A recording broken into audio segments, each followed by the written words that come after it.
As a young citizen of India, armed with technology, knowledge, and love for my nation, with a vision of transforming India into a developed nation, I'm joining Shobhit University. What about you? India into a developed nation. I'm joining Shobhit University. What about you? Very good morning to, I think, Mr. Mahesh. There is an echo. What about you? Very good morning to Dr. Siva. So someone opened Mr. the session in Mahesh, another echo. window, sir. Kindly close all another window, sir. Okay, you can Yeah, reach. Moni or Dr. Shiva, sir. Anyone who have opened. Okay. Very good morning to all the participants to this important national webinar series from participating from India and abroad. Shobhit Institute of Engineering and Technology, Meerut, deemed to be university, and its Centers of Excellence, Center for Agricultural Informatics and E-Governance Research Studies, and Center for Agribusiness and Disaster Management Studies extend greetings to all the participants from India and abroad who are attending today's program. This webinar series is being hosted on every Thursday at 11 a.m. to 1 p.m. National webinar series on doubling farmers' income by 2022, Atmanirbhar Bharat in agriculture. This webinar is on the topic Smart and Collaborative Agriculture, the Way of the Future. It's a very important topic. On behalf of the Honorable Chancellor, Honorable Vice Chancellor, the faculty members of the university, and on my behalf, and as Professor Emeritus and Chairman of the Centers of Excellence, Center for Agricultural Informatics and E-Governance Research Studies, Center for Agribusiness and Disaster Management Studies, and Center for Informatics Development Solutions and Applications, Center for Industry 4.0 Technology Studies and Applications, and Center for Health Informatics and Computing. Let me welcome today's guest speaker, Dr. Shiva Mahesh, Tangutooru, to deliver the talk in the 102nd edition of this national webinar series. I wish to inform the participants and the speaker that the university regularly conducts two webinar series, National Webinar Series on Doubling Farmers' Income by 2022, Atmanirbhar Bharat in Agriculture, on every Thursday, and International Webinar Series on Open Source Digital Technology towards Self-Reliant India, Atmanirbhar Bharat, in every Saturday.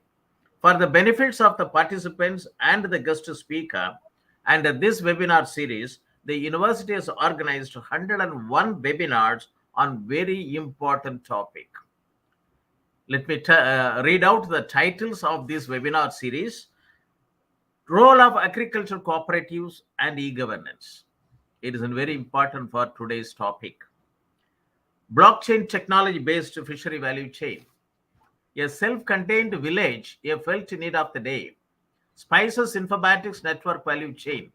Lantana camera, a camouflaged treasure trove. Smart hill agriculture and a digitalized hill agriculture value system. Mera mobile, Mera marketing, integrated mariculture, aquaponics, and precision agriculture. MAPA biofarms for income revolution. Smart tribal agriculture, optimizing value chains. Digital Agritech in industry perspective. Land resources information system in India, present and road ahead. Weather decision technologies for increasing farm income. Big data in smart farming.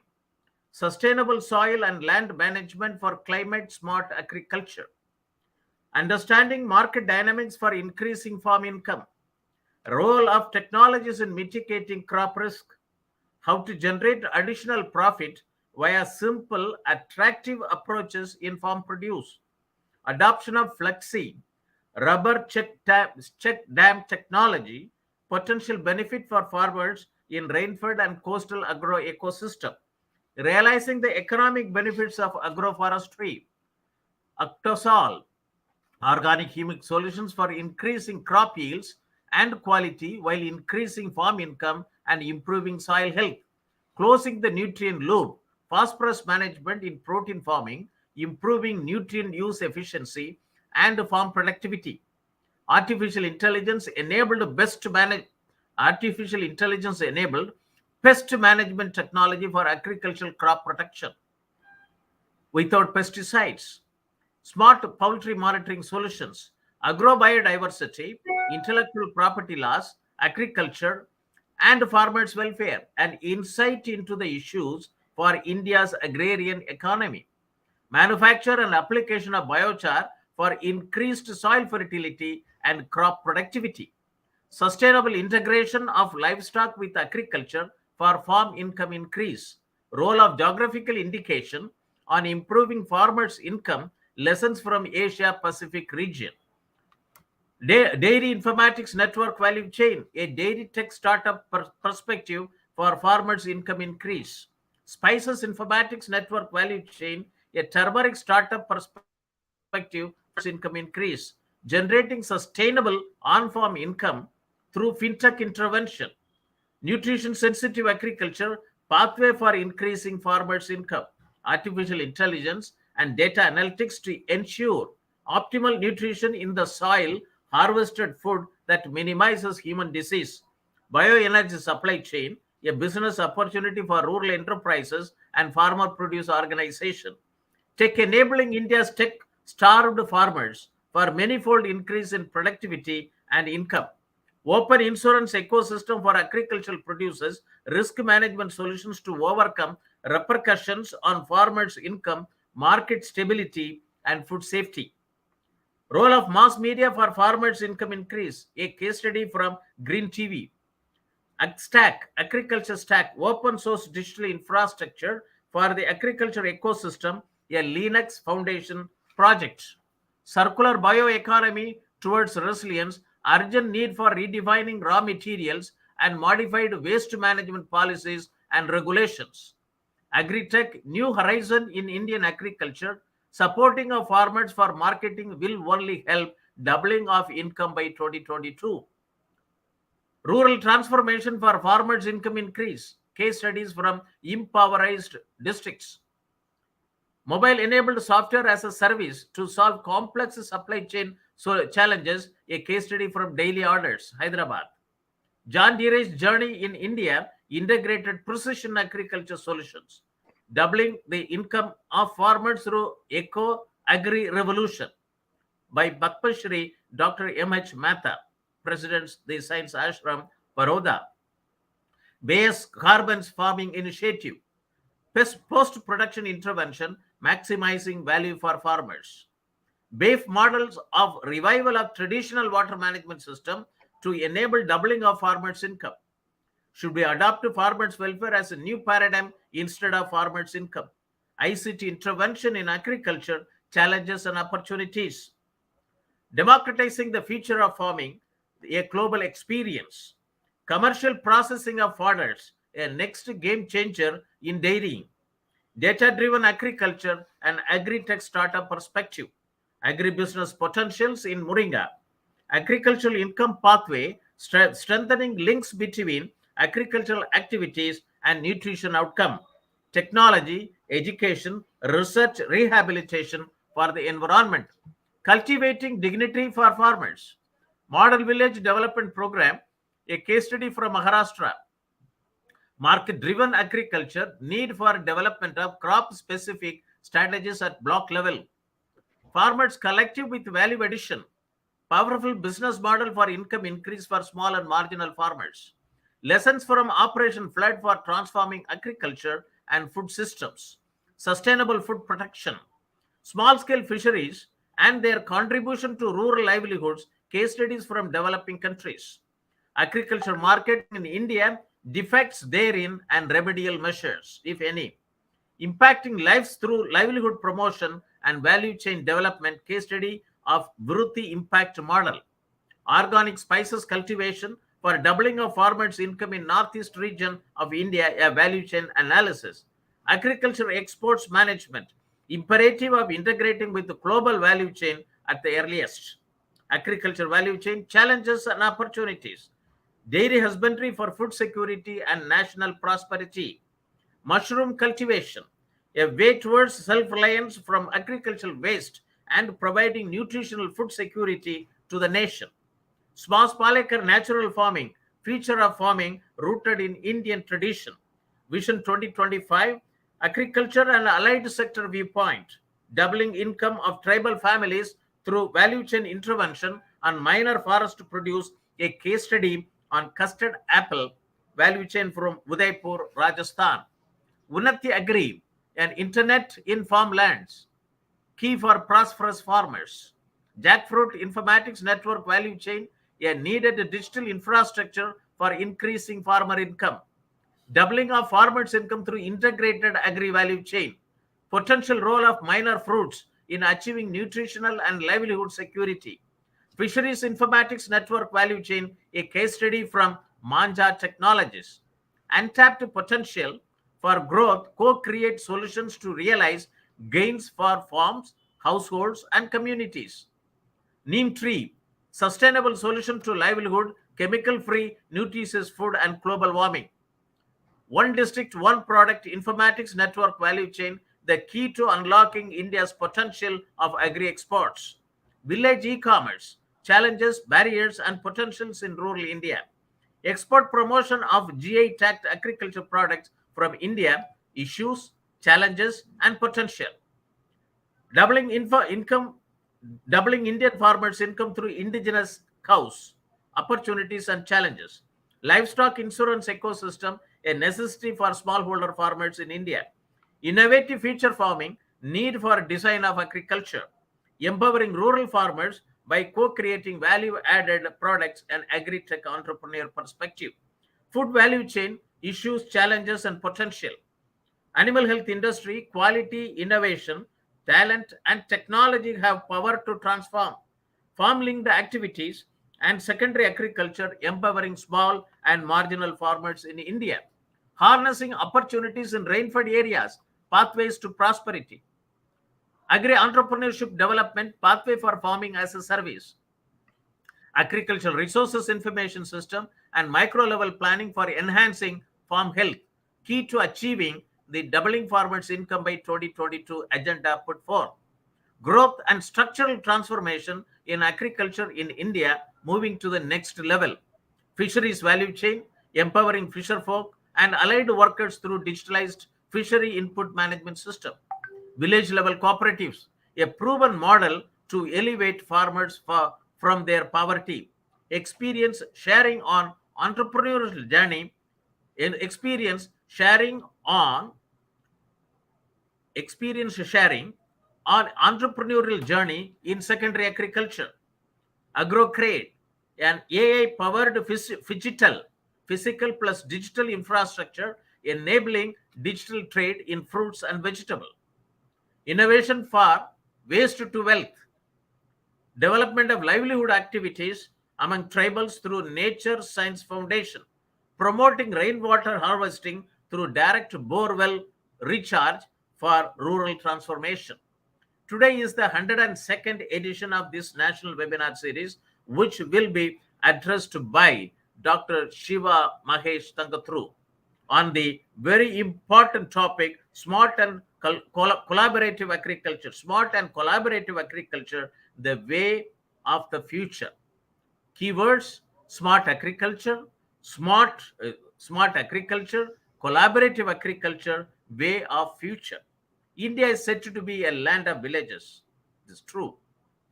Acharya Vinoba Bhave said, India is largely an agricultural country, Krishi Pradhan Desh, and a country of villages, Gram Pradhan Desh.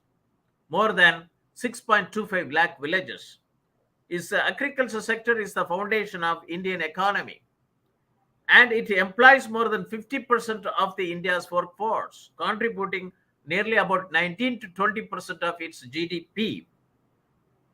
And agriculture is the main source of food, employment, and income for 70 to 80% of the people suffering from hunger in developing countries. And at present, agricultural livelihoods are being severely impacted world over as a result of anthropogenic global warming and climate change.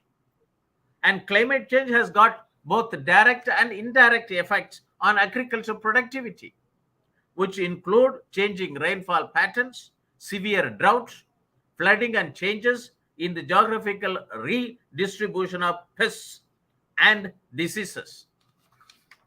India's labor-intensive and subsistence-based agriculture sector is particularly vulnerable to this development.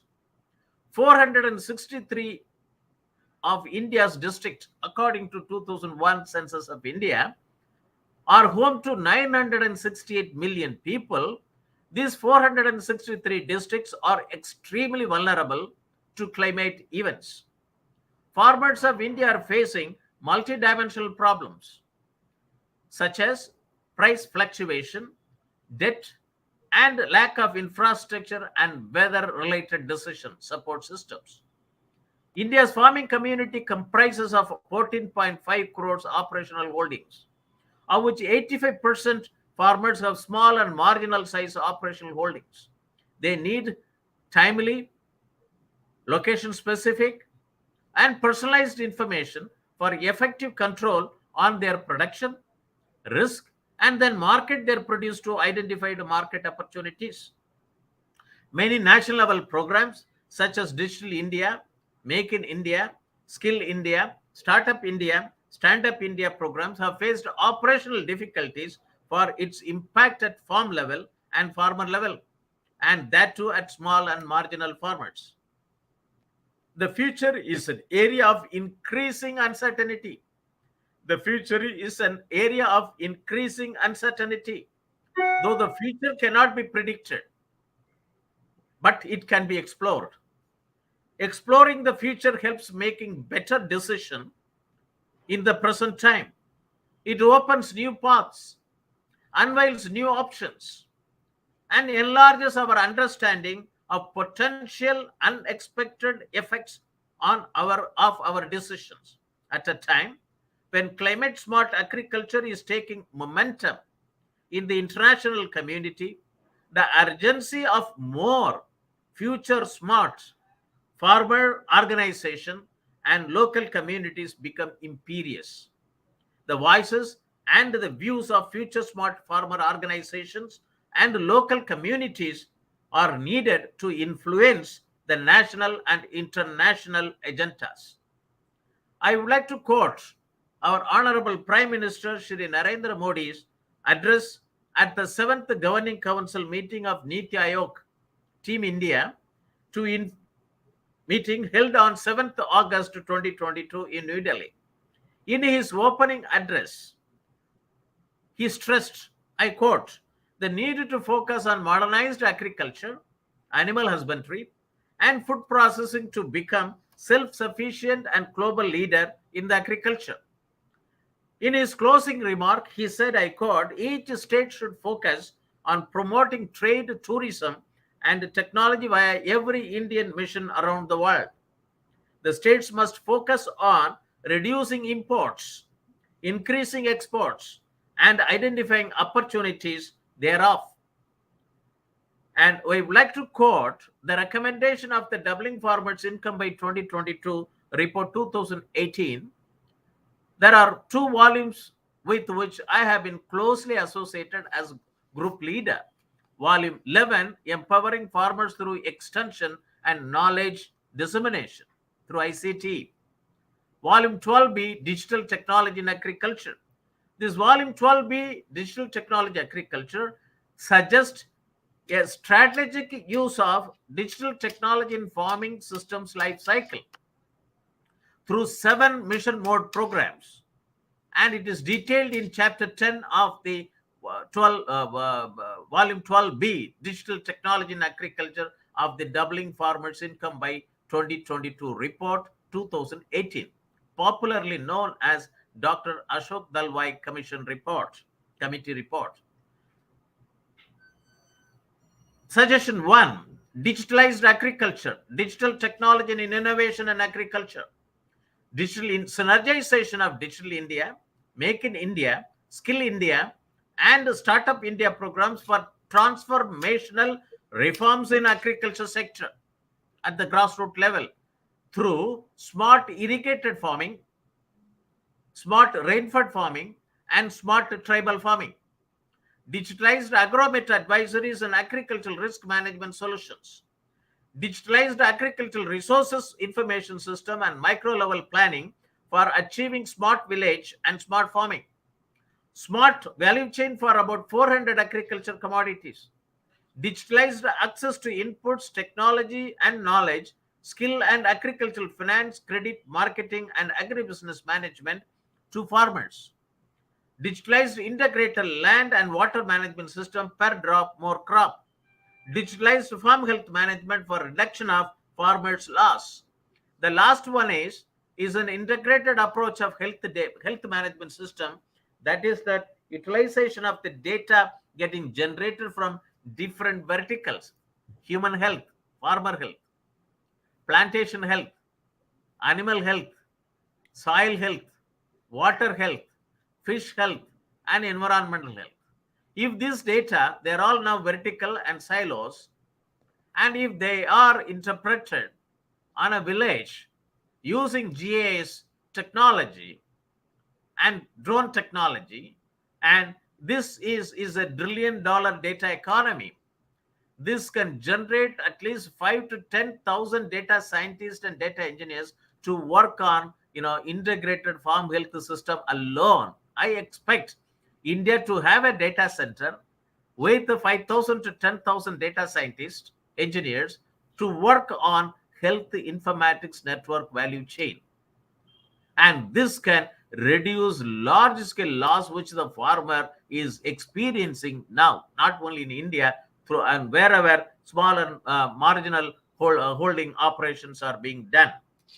And the committee also recommends networking of cooperative societies. We have 1 lakh primary agriculture cooperative societies, and we have 22,000 primary fisher cooperative societies. And this 1,22,000 cooperative societies working for agriculture and also includes 1.5 lakh dairy cooperative societies.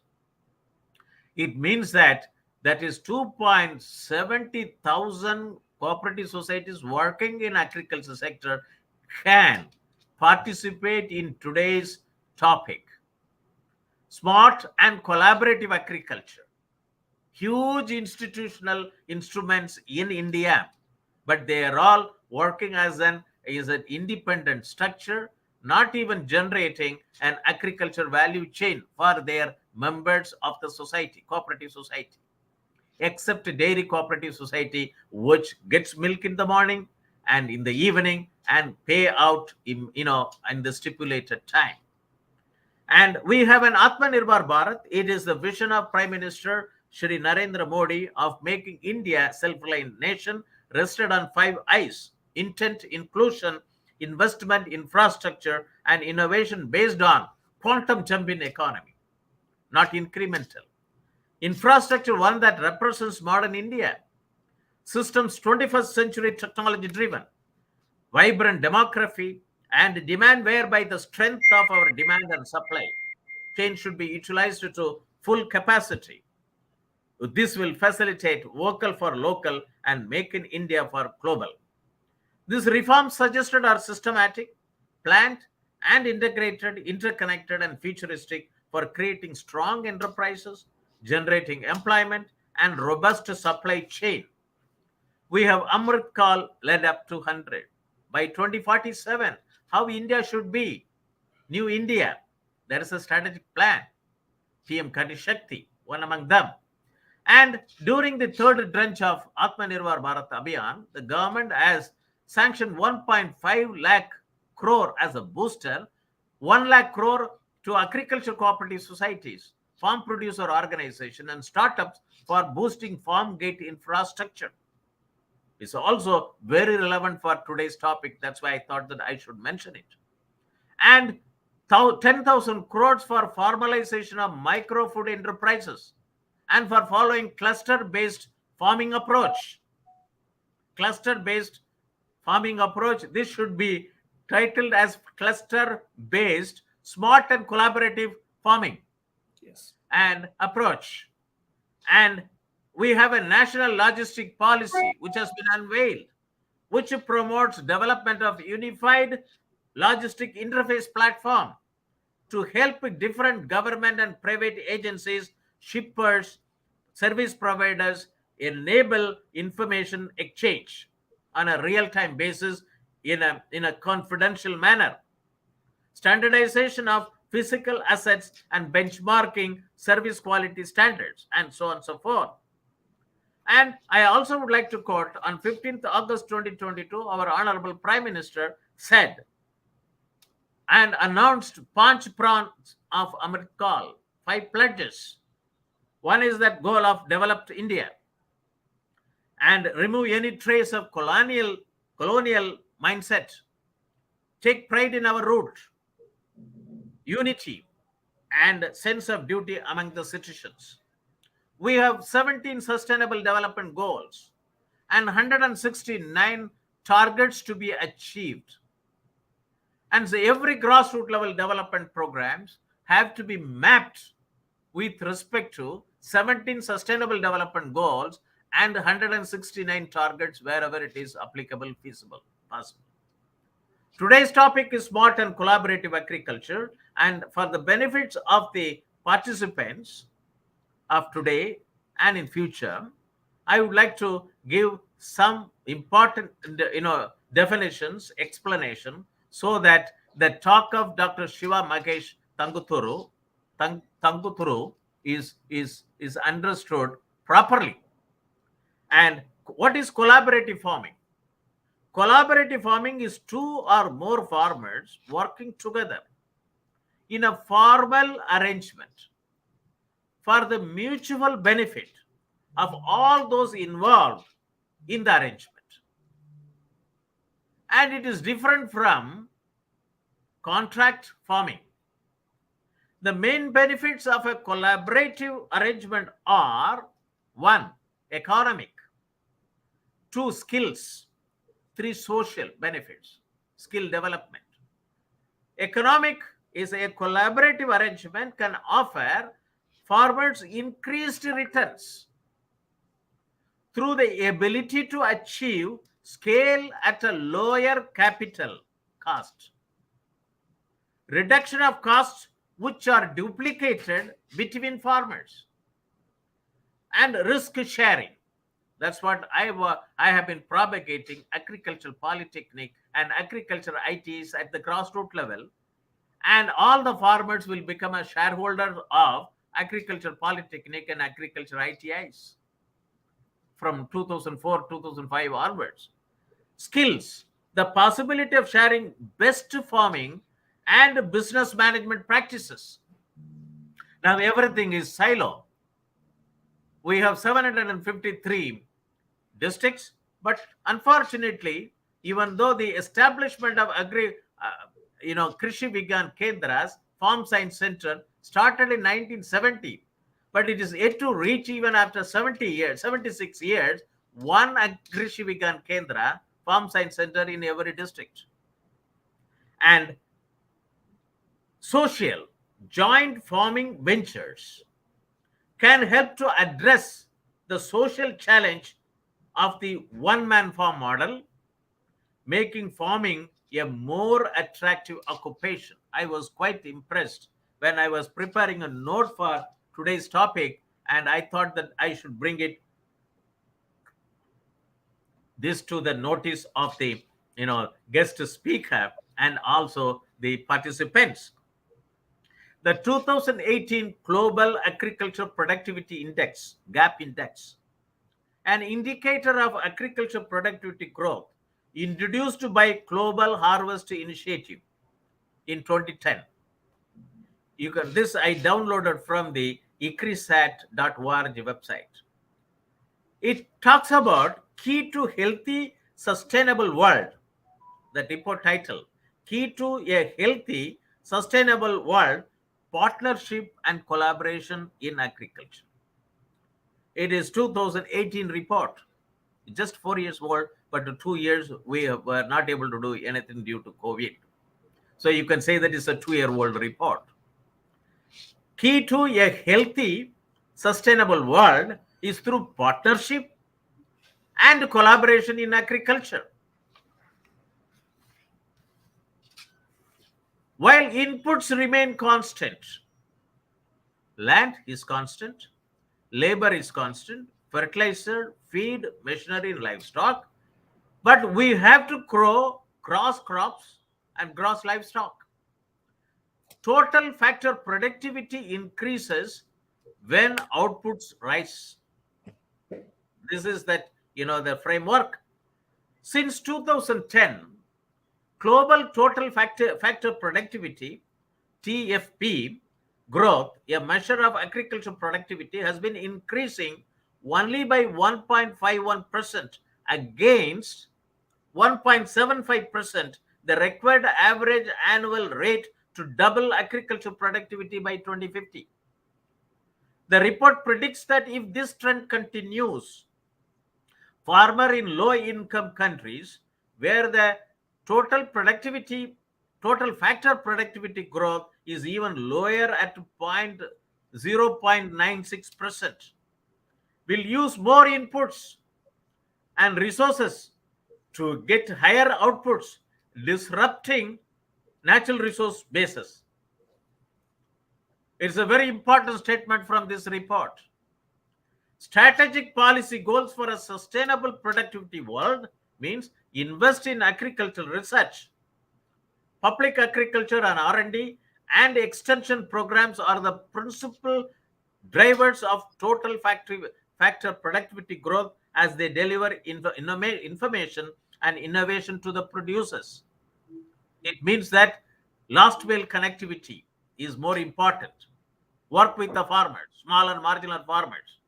Adopt science-based and information technology. Adopt science-based and information technology. IT can help raise consumer awareness about agricultural products, while science-backed applications, software programs can help a farmer compact risks such as climate change and diseases. Enhance private sector involvement in agriculture and infrastructure development. Involving the private sector in infrastructure projects can boost development and efficiency, opening new markets for agricultural producers and helping reduce poverty. Cultivate partnership.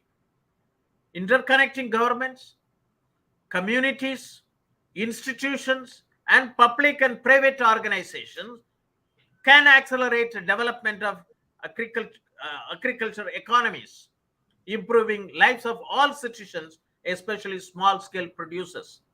Foster regional and global agricultural trade. Foster regional and agricultural trade. It is very important. India consists of about 28 states, equivalent to bigger countries when you compare with other European countries. 753 districts. We have to promote, regional trade in India and global trade. We have to have commodity value chain facilitating national trade and global trade. Policies that help to build capacities of countries to trade globally will enable modernization of food production, help smallholder farmers improve their livelihoods by accessing larger markets, and allow consumer access to a wide variety of foods. Experience sharing. I've gone through one more article. It's very important. Experience sharing, contract farming versus collaborative farming. Contract farming means farming against a contract with the farmer to produce and provide him with an agreed upon agricultural commodity, a contract, and produce what an agreed upon agricultural commodity, nothing else, nothing more.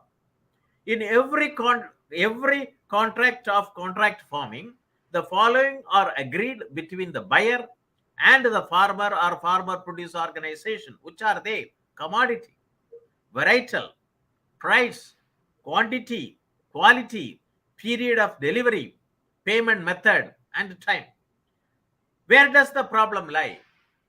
However, the operational experience have shown that in case of a higher price in mandi, the farmer sells his produce in the mandi.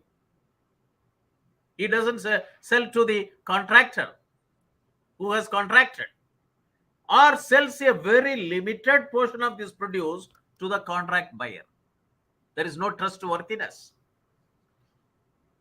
Next, in case of lower price in mandi, the farmer sells more than contracted quantity to the contracted buyer, owing to a higher yield or more area under a crop.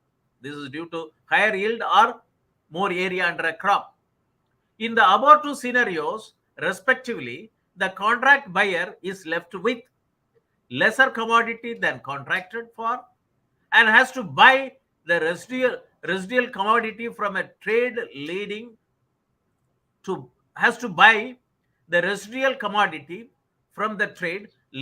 a higher than the contracted average price. He faces the problem. And he is left with more than contracted material at a higher price, at a price higher than the average mandi price, and has to honor the contractual obligation. Neither here nor there. And in both cases, the contracted buyer has a higher cost of ownership of material than what he had contracted for. This has to be overcome. In some cases, contractual farming is doing wonders. The same is true with respect to quality. Further, the courts have not been found to be very effective in enforcing contractual obligation on farmers and farmer produce organizations. So what is the solution? What therefore work is collaborative farming, where only agriculture commodity and quantity is contracted for, no price. The price and quality are linked to actual production, mandi arrivals, and mandi prices. Best good agriculture practices are adopted, and this has been found to be trustworthy. That's why I thought that I should, propose it and give it as an introductory, remarks for this, webinar. So the price and quality are linked to the actual production and mandi arrivals and mandi prices. This has been found to be more trustworthy, long-term relationship oriented, and far more effective. Why can't we adopt it?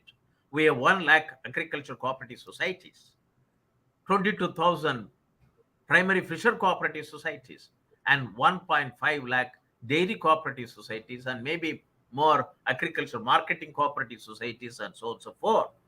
The objective is to encourage farmers to establish farm partnership, and in doing so, adopt best practices.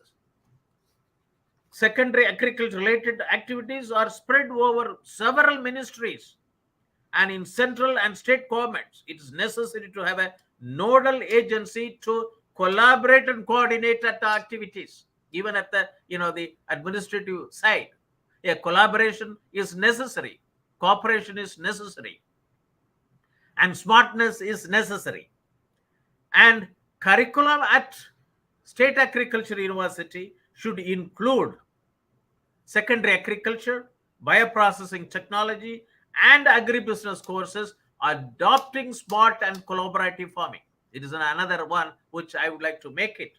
And in the process, agricultural universities could offer a diploma and certificate program as per the demand of secondary agriculture sector in terms of smart and collaborative agriculture.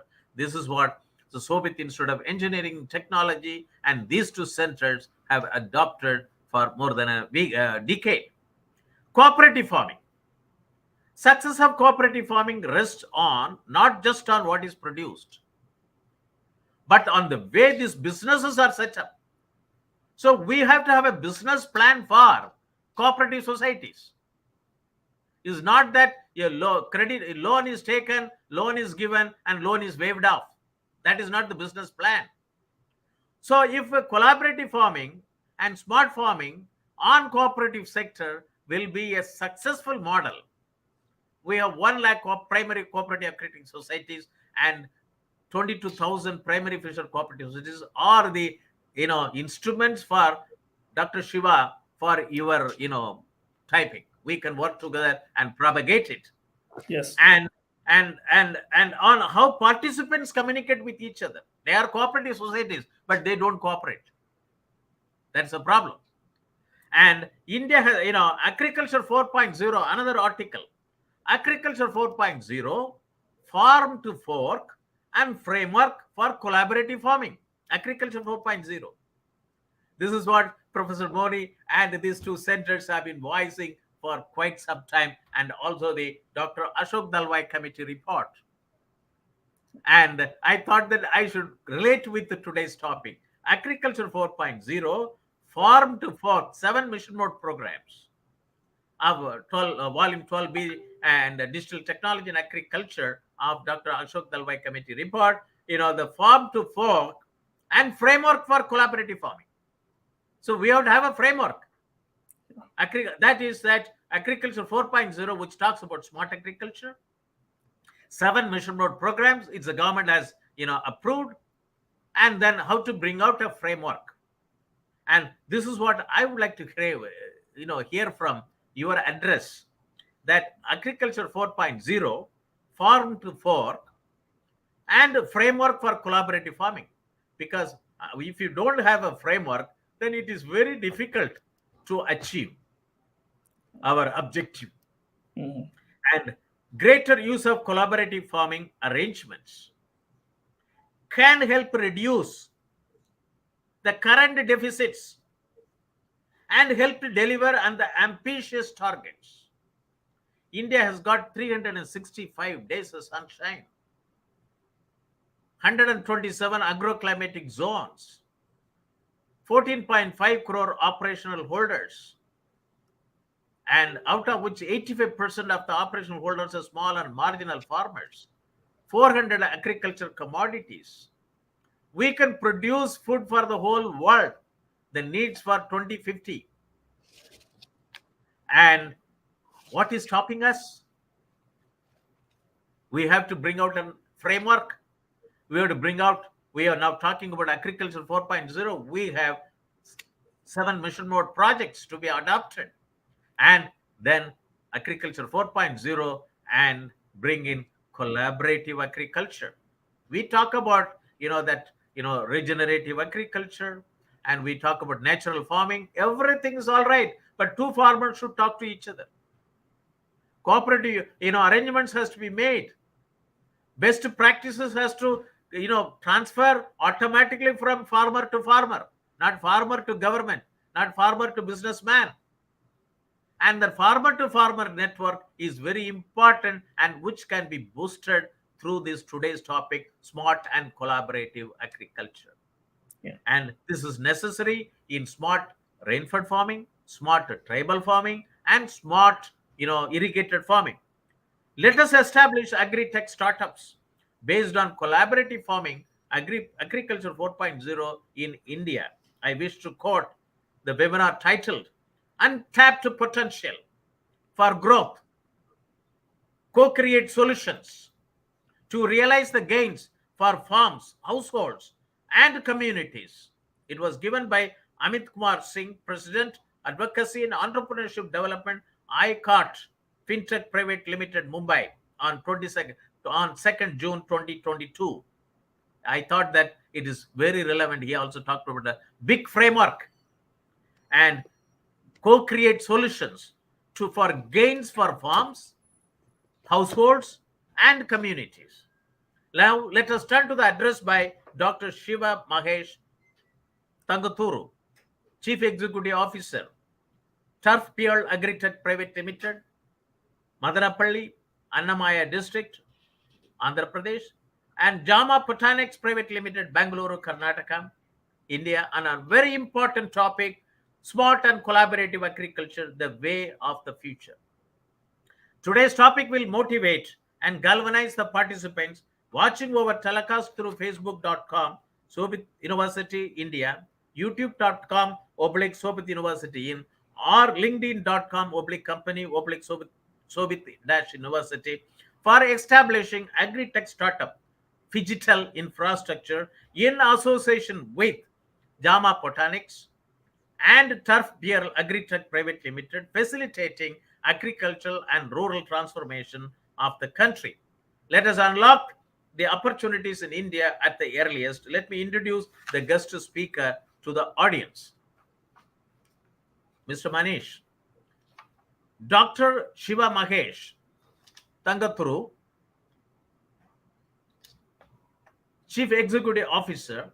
He is the founder and Chief Executive Officer of Jama Botanics Private Limited and TurfPearl Agritech Private Limited. He leads agritech companies in promoting commercial crops cultivation across India using advanced digital technologies.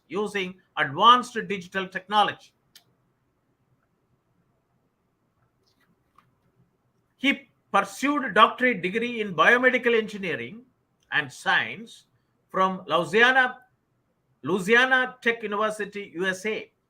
Further, he worked for Northwestern University at Chicago, USA, and Qatar University, Qatar, and Newcastle University in UK before he moved to India to start entrepreneurial journey in 2018. His vision is to make agriculture in India an organized sector and bring sustainability using latest software technologies. In this process, he headed technology-enabled customized farming projects for industries to cater raw material and semi-finished products by using smartphone applications for traceability, satellite monitoring for farm health management, advanced fertilizers and pesticides, drones for spraying wherever it is feasible, etc. He enabled the commercial cultivation in rural India by bridging the gap between farmers and industries. His goal is to bring all the farmers under one digital umbrella and thus cater to diversified needs of industries and customers. This will create an impact in Indian agriculture sector towards market-oriented value-added commercial cultivation at the farmer level. Key awards and recognition. He received Dr. A.P. Dame Abdul Kalam Seva Praskar Award 2022 in business category for sustainable agriculture, awarded by Lead Foundation and Global and Vande Bharat Foundation at IIT Hyderabad. TurfPearl Agritech received SCRB Prime Minister's Fellowship Award in 2022 by the Industry Academic Collaborative R&D activity. TurfPearl collaborated with the IIT Tirupati to perform R&D activities, and Agriculture Day magazine, February 2021 edition, one of the top agri magazines in India, listed TurfPearl Agritech as one of the leading startup companies in India to play an important role in agriculture industry. And I'm very happy that Dr. Shiva Mahesh Tangutooru has joined and for the National Webinar Series on doubling farmers' income by 2022, Atmanirbhar Bharat in agriculture, to talk about smart and collaborative agriculture, the way of the future. Over to you, sir. Thank you. Thanks a lot, Professor Moni. You have taken quite a lot of time introducing much of my presentation, and I'm glad you did that. Thank you very much. Thank you. I have not seen your PowerPoint presentation. So the thing is that the people with the same idea, same wavelength, think alike. Thank you. Please carry on. Exactly. You have rightly pointed out what is smartness and what is collaboration in the topic. So can I ask somebody to start the presentation, please? Okay, right. Thank you. I got it. So I hope it is visible to everyone. So as the topic name it is suggests, smart and collaborative agriculture. And Professor Moni, as he rightly said, smart is something it needs to be adapted to the current agriculture activities. When we say smart, a lot of technology needs to be adopted, and the collaboration is something not just farmer to farmer, but there are many other stakeholders needs to be worked along with the farmers. That's the collaboration thing in here, right? So before I start the presentation, I want to explain. We see there are a lot of technologies related to agriculture. They are being innovated on a weekly basis, monthly basis, and excellent technologies, I would say, not just a simple technologies. India being an IT head of the entire world, we have enough expertise, and there are many scientists and many rural jugards, I would say, that a lot of innovations are coming up. But again, where is the implementation going on? Why is it not taking place, right? And farmers are very much reluctant, and that could be because of some personal or cultural or any social or institutional factors, anything that could be, right? And for this, what we need to do is to reach to the adoption of these technologies. First, the awareness has to be created for the technology, and then once you create the awareness, further information has to be given to them, and then a knowledge and evaluating the technology, and finally trials has to be done, and finally an adoption of the technology where it happens. This is the process. Well, this is the process. The technology has to be very simple, uh, that can be easily used by the all the stakeholders, not just the farmers. And finally, when technology is there, the question comes, well, the final results has to be there for the current scenarios. When you're using something, end of the day, it has to benefit farmers or some other stakeholders, right? Otherwise, nobody would be ready to adapt that. So end of the day, it has to be low income investment as well. So these are the main important points when you are trying to adapt smart technologies to the agriculture, right? So that's where the implementation challenges would come, and I'm going to discuss how we overcome all these stuff, and um, uh, where we are into the implementation level. As we can see, there are many companies, as Professor Moni was stating, all the webinars that has been conducted till date. I can hear digital technologies, smart technologies, uh, and several apps being developed, but I'm still not sure how many of them are being used at the ground level. That's being the major challenge at the moment. So we are here to address this challenge and address this issue, right? So what we do is uh, we take the projects from the industries, and the specific projects uh, could be an organic cultivation, or any customized product what they want, which is not available in the market, or something like that.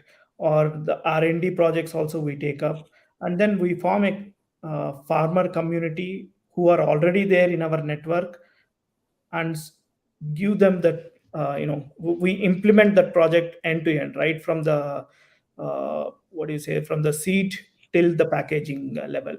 We are there to implement it at stage wise, using like smartphone applications, where you trace at each and every level. And the traceability software what we are using is a blockchain technology, which is highly uh, sophisticated, and it gives a very detailed information, uh, where the produce is being generated, and how it is being generated, what are the practices that are being made, and how the journey of the material has gone till it reaches your home, right? Okay. So as you can see in the slide, uh, this way we empower farmers as well, uh, how to use the technologies, and all these kinds. We integrate industry partner and technology partners and farmer community partners together. So all are there on board since the start of the project until it ends. So that is where it is, right?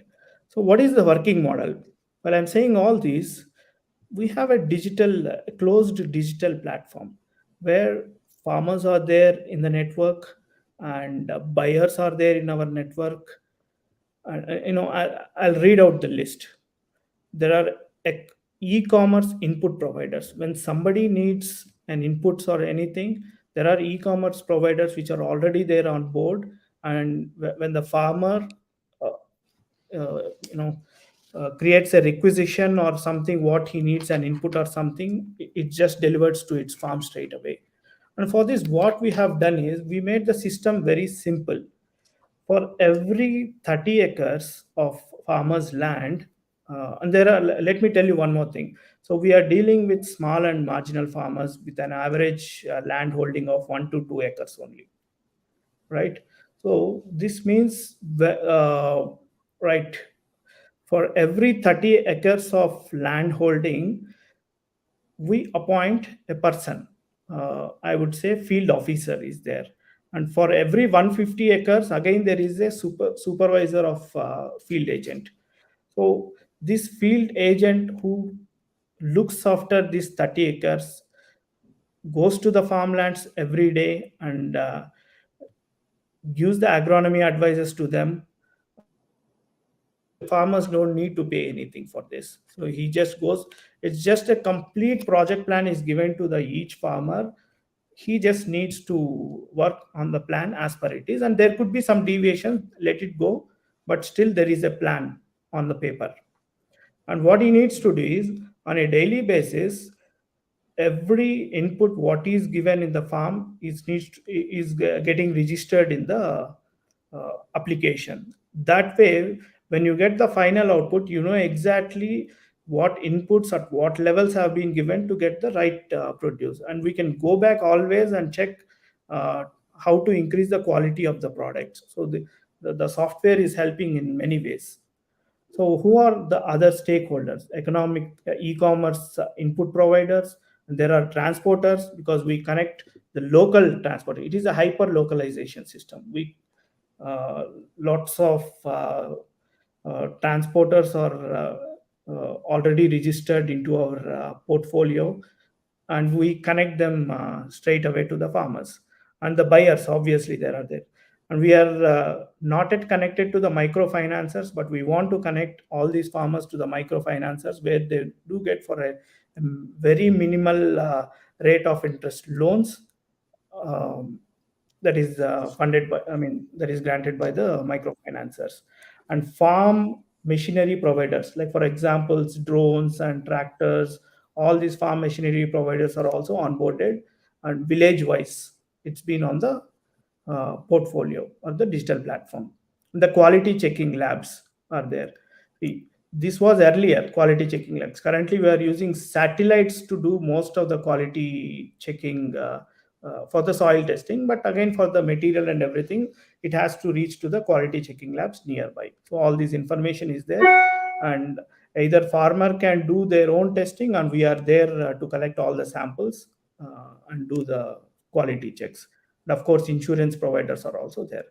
So these are the stakeholders who are all there on one digital platform, and they can talk to each other. Not just talk to each other, we are there to implement right from the start to the end, as we take the contracts from the industries and implement it at the ground level.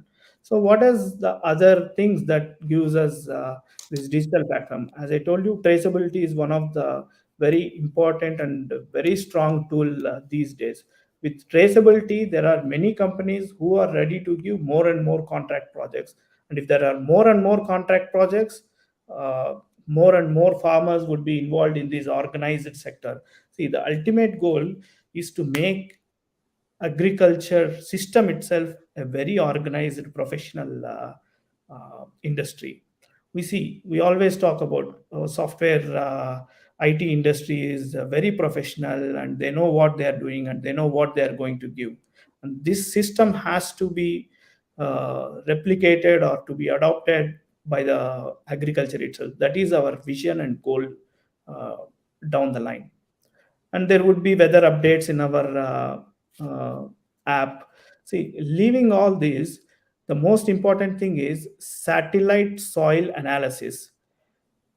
I don't think most of the farmers are doing any soil analysis these days, and it's very important to check the soil health before you start some agriculture cultivation.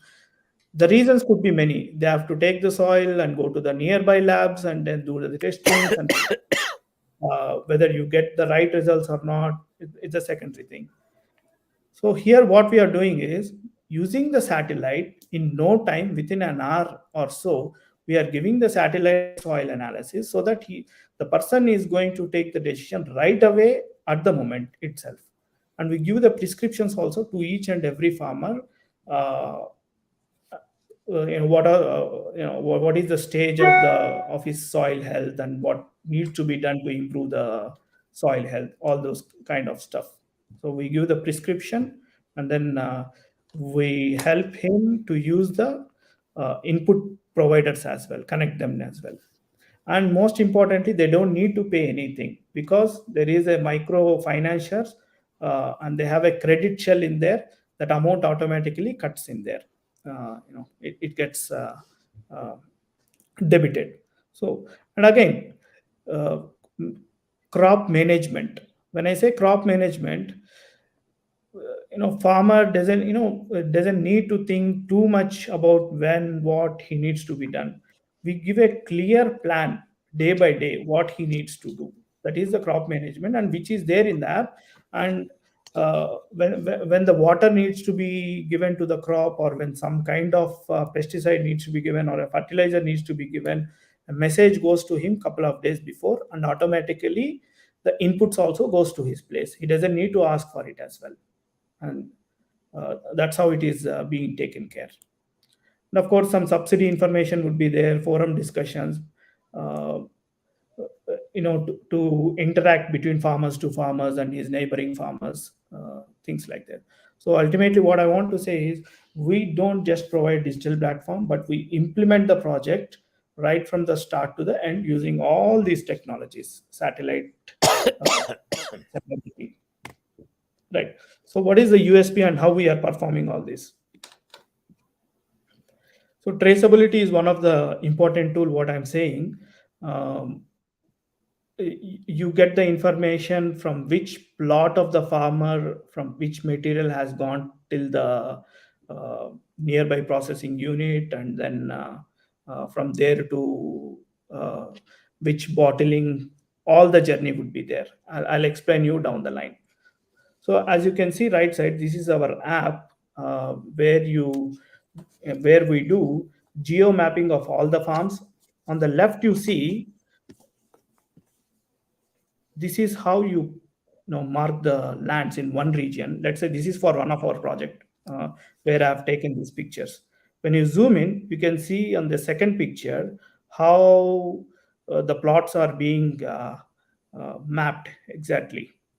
And when you click on each plot, you get the farmer information, what he has done, and how many acres he is doing, and what crop he is doing, and when he started. All the history would be there. So this is something what the traceability or the geo mapping first does. And we record each and every activity from the day of transplantation till the harvest, when he is watering and when he is giving the pesticides and what amount of pesticides he is giving. All these kinds of details would be there. And of course, this help in final field procurement, harvest management, post harvest processing. When you're having all this data, you plan it very well, when, where, and how you are going to process it. See, our main goal is not just take the farmer. We are also working on something non-perishability, right? So whatever the produce is coming, we are not going to sell it as it is. We are going to send all the farmers' produce to the nearby processing units. That's a compulsory protocol in our company policy. We are not going to sell any perishable product. So In the next slides, you will see how the network and the blockchain technology we are using this thing. So in the down photograph, you can see how we do the large scale collaborative nurseries. As Professor Moni was saying, it is very important. Each and every farmer works in a collaborative manner, right? So we enable these kind of large scale nurseries, and that the nursery what you are seeing over there uh, will easily cater up to 50 to 100 acres of cultivation, and we do in the single place. And there is again a greater risk, when you're doing everything all at one place, all the natural calamities could do this, that, and everything, right? So that where we have created an open protection plans for nurseries. All these kind are being taken care by us, not by the farmers. We just bring all the farmers on board, right? There is a business model also in this. If necessary, I will explain, or I'll skip that part. What is the business plan and how it is going through, right? So this is the satellite monitoring for crop health. See, this is one of the plot which is being geo mapped using the satellite, and we give the ID cards also to each and every farmer who is in the network for that particular project. And when you do the satellite imaging, you get the report like this. We have like 6 7 parameters where we take from this satellite data report. One is the nitrogen, phosphorus, potassium, soil organic carbon, pH, and soil moisture. And also we have normalized vegetative index. I'll explain that one. See, when somebody is doing soil testing, you get an average of his complete plot. Here you are getting a heat map at which location, whether nitrogen is high or not. So based on that, you can actually give input to your farmland, uh, to replace the nutrients in it, right? Here I can see the phosphorus is at very high level, so he needs to decrease that part. And then the nitrogen, in some areas it is high, in some areas it is low, so he can plan it very well. And that actually reduces his cost, whether he needs to replace the nutrients or not. These kind of decisions can be made by the farmer using these heat maps, right? And mind you, the laboratory this satellite data is matching 95% of the lab reports, which is very, very accurate, I would say, right? And also you get the soil moisture data also. Every week we provide the soil moisture data to the farmer. Farmer knows almost everything when he needs to water the plant or everything.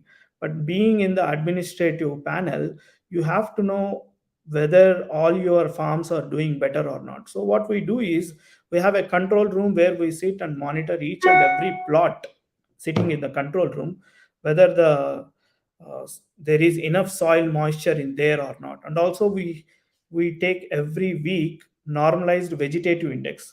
The more greenery you have, the more vegetative index factor.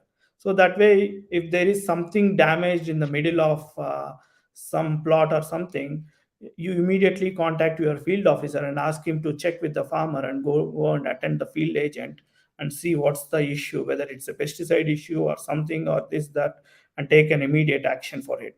So, and this also helps at the end of the harvest, how much harvest are you going to get.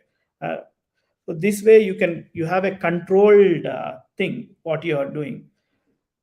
With this, as Professor Moni was saying, when there is more crop and higher prices, what the farmer does is he sells less produce to the buyer and then more price to the mandi when the prices are high, right? But when you monitor all these weekly basis, you know exactly how much produce is going to come, right? That way you keep track of everything sitting in your control room. That is one another advantage. And once you have the crop health values and everything, we give the prescription, like on the right side picture you see, we give the prescriptions to the farmer. Okay, use DAP or whatever the nutrients that are required. So that's how we use the satellite monitoring. Right. Here is the journey of the product. As I keep on saying, traceability is very important factor in managing the crop. This thing, we have three layers. Farmer plot, processing unit, and warehouse. Right. So different farmer plots product goes to different processing units, and this been planned well ahead at the start of the transplantation itself. When one village, there are let's say 50 to 100 farmers who are working in this project, we clearly tell them, okay, these farmers has to send their produce to this processing unit. They can't sell it out. And we choose the crops also in such a way that the processing is very important for the next stage. That is how we are currently working on the crops. That's why we are mostly working on medicinal, aromatic, and spice crops. Why? Because these crops needs further processing, and I'll show you down the line how we enable the farmers as well with the field processing units. It's a low cost field processing units. So at the end, we have a QR code for each product. When you scan it, you know exactly from which plots uh, which material has gone to which processing units, and from there to which warehouse. You have the entire journey of the product. Looking at that, it always helps to recall the product as well if something gone bad, or if some improvements are needed in the future. You can always go back and check, okay, what was done earlier and what needs to be changed or altered to get the better material. You need to have the information for sure. And when we do the things like this, there are many more export customers, and a lot of big companies are more interested in giving more and more projects like this than going to the mandi, because they have the control of the material, how they want it, right? Yeah. So just to show you, we are while we are doing all these things, we are mostly promoting organic cultivation and pesticide free cultivation. Anyways, we are going right at the farm level.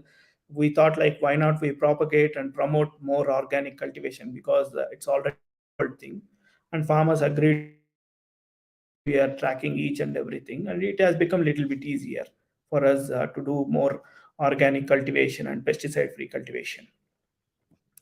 Yeah, if you see here, some of the things, how you do, how you make organic cultivation. We do periodical inspection, pesticide free nurseries, hyper localized. You have everything at the local places, and we clearly give the program plan. Okay, this nurseries goes to these people, this nurseries goes to this farmer plots. The plan is there always.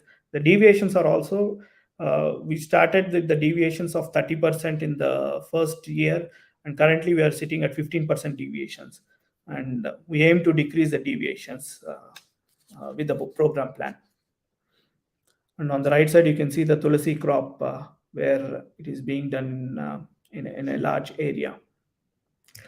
Apart from this, we actually own 100 acres of organic land where we do model farming. When we take up a project like this for 100 acres or 200 acres, we also do the model farming or parallel farming of 5 to 10 acres to show the farmers, okay, this is the things that are going on.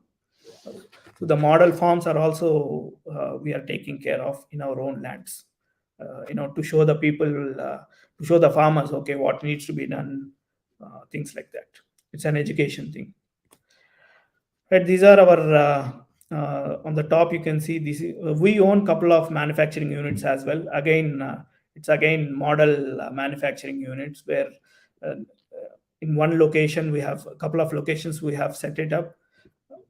Farmers, producers will come over there and they do the processing and everything in that places, and we have enabled such kind of processing units, more than 100 in 8 different states in India. These kind of setting up the plants like this, so that that would be a cluster, that would be the joining point. In and around all the farmers would do the same. similar cultivation and brings their farm produce to that manufacturing units. Of course, and it comes to finally it comes to our warehouses, things like that. So coming to the quality control and everything, we have joined our hands with IIT Tirupati, where international level of quality checkups are being done for the final product and the intermediate products as well, to see if everything is going well and good. So this is well taken care by us. So, and of course, when I'm talking about more of organic and doing all this stuff, we do have organic certification and ISO certification, CGMP certification, so that more and more companies and industries are giving much bigger projects, and that way we are able to give these projects to the FPOs and farmer networks. If there are no FPOs, we create a network using our agents, because we already have a network of more than 10,000 plus farmers with us, who are doing specially medicinal and aromatic and spice crops, right? Okay, these are some of the units where we set up in the farmer clusters. These are very small distillation or field processing units, which cost about 5 to 10 lakhs. And one progressive farmer would set up this, and in and around 50 to 100 acres of other farmers would be using this processing units by by paying them a small fees or something like that. Yeah, this is where the collaboration comes. And such kind of units we have enabled more than 100 across India. Yeah. So what is the impact we have created? See, let me just go back and give my journey again. So the way we started this is, we were marketing the farmers produce after they do the processing in their field itself. We used to buy that produce. For the last 4 years since I started the company, we have almost straightly procured more than 50 crores of the farmer produce, which could be more than 10,000 farmers across the 8 states, by setting up field processing units. Then the question came, we were not able to control the quality of the product, because the farmers itself, they are doing all the stuff and everything, and more requirements were coming from the industries. Okay, you need to change this kind of activities, that kind of activities, to get the final produce which is required for us. So these kind of inquiries were coming more and more from the foreign buyers, and of course Indian buyers as well. Then we thought, okay, it's time for us to implement from the seed itself, from the seed and what they're going to do. Then we started implementing the projects from the seed level and doing all the stuff. Again, it has become laborious work, working with the hundreds of farmers, and you don't have any control to take the data and everything. That's where the smart traceability softwares and satellite data monitoring and using of drones and other machineries has come in the line. This is the story how we have built up the company stage by stage. It's not something we visualized at the start, but the things have made us use all these technologies as we are progressing with this. So currently, since 1 year, we were working with this smart agriculture, where all these softwares are being used. So in about 4.5 crore projects in 300 acres, we are currently working with 150 individual farmers for Davana crop. Davana is something, it's an aromatic crop, where the final produce goes to the perfumeries and all the scented companies, and it's more or less commercial crops. So this is the current project which is going on, for which we already get the projects from the industry, and we just implement to get the right quality at the field level. And of course, we are working, some projects are in pipeline for organic tulsi and organic ashwagandha crops. These are again medicinal crops. So, and you see there are large scale productions obviously helping farmer because they are collaborating right from the nursery level, individual farmers. And again, as I told you, on one cluster we are making only 30 acres to make it easy and simple, not beyond that. Plus or minus 2 acres, it's fine. Only 30 acres would be one cluster, not more than that. So whoever involved the farmers, they would be doing like a family. That's for sure. And one person is being given to them for all their agronomy advisors and look after all the financial needs and everything. End of the day, you have control how much produce is also coming to us. So this is what we are implementing. So this is currently a closed model. We are down the line in a year or so, we are looking for an open model as well, where our involvement would be decreased, but the digital platform would be used by all the farmers and the buyers, and they themselves can directly contact the farmers using our digital platform. And of course, all the stakeholders and all the input providers, insurance providers, financial uh, financial lending people, everybody can be in there. That would be a more open model what we are looking down the line in couple of years. Right. Obviously, digital farm activity and satellite monitoring is helping the farmers increase their yields. This is very simple. When I say I'll give you the soil test analysis in 5 minutes, he's very happy to take it and implement it right away. If I say I'm going to take the soil and do it here and there and I'll get back to you after 1 week, he's no more interested in it. So technology is with the faster way of implementation is helping them as well. And traceability is something they are not really interested, but it is more of an interest for industries, and industries are ready to pay an extra rupee if farmers give the data how they are implementing at stage wise. So that is where it is. Yeah, obviously, when you are doing all these in a structural way, it helps for ISO audits and everything, and more projects are being generated. And again, as just to show my awards and recognition, is already pointed out all these. And thank you. So this is my presentation. So I'd like to take up the questions because there could be many other questions which I can explain one by one in detail. Please. No, your voice is in mute, Professor Moni. Please unmute and speak. Okay, let me show one more thing. Just a minute. So there is one more thing which I want to share. Yeah, this is the soil analysis report of the satellite. So this is, I think, yeah, one of the farmer location which is in Kolar district, Karnataka. So you get the heat map of the nitrogen. What is the average value? What is the minimum value? What is the maximum value that is there on the field? And the standard values is also given on the right side. Based on that, what level of inputs of nutrients he has to give, that is also that is given by us to the farmer. We don't deal straight with the farmers, but as I told you, for every 30 acres we appoint a person. He himself deals with the individual levels. Yeah. So again, this is for phosphorus, and I can see there is a lot of phosphorus in this. So which means he doesn't need to give any more phosphorus to his land.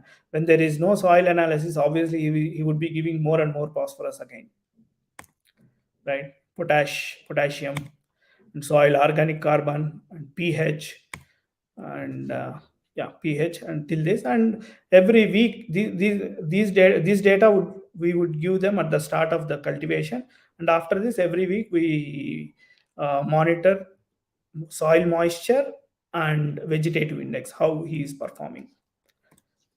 See, we plan to give credits also for the farmer down the line. Till date we haven't given, And if the farmer is doing much better, and as per if he's above the average yield, if he produces above the average yield, he gets a good credit points. That way his rating also would be improved. That is one another thing what we want to bring in this, and that way buyer can choose the farmers as well. Okay, over to you, Professor Moni. Thank you. Please unmute and speak. Please unmute. It's very Sorry, nice, very nice, Dr. Shiva Mahesh Tangutooru, for your very wonderful presentation, which Yeah. came from practical experience. Yeah. And I'm very happy that I have taken some time to explain the basic understanding of what is going to be there during the talk, and Yeah. you have done a wonderful talk based on this the topic. It's a smart collaborative agriculture, the way of future, and you are given not the theoretical one, but also that how it is on the ground. Yeah. And it's a practical model. And even though you use the word, and so far it is a closed model, we are going to have open model. But any successful activity, it has to have both open and closed model, because open model Yes, can come true. out of a closed model. The closed model can give a ground reality. Then that can be exposed to the, and based on after looking into the appropriate solutions, and the closed model with an appropriate solutions can become a very good open model. It cannot exist in in silos. Yeah. So rather than using Yes. the word model, I thought that you should use the word Yeah. framework. The framework facilitates both inward Yeah. to outward and outward to inward flow appropriately. And Yeah. it's very important. You use the word USP. It is very important. It is finally how it is going to deliver the goods and services. It's not the talking point. It is a unique selling proposition, which you talked about it. That you, even the title you have put it USP. That Yeah. many presentation people will not even use the word USP. They may say, but they don't even title it.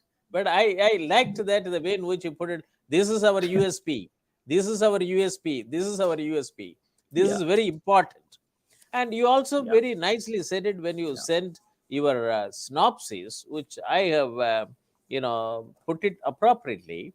Let me repeat for the benefits of the viewers of today or tomorrow.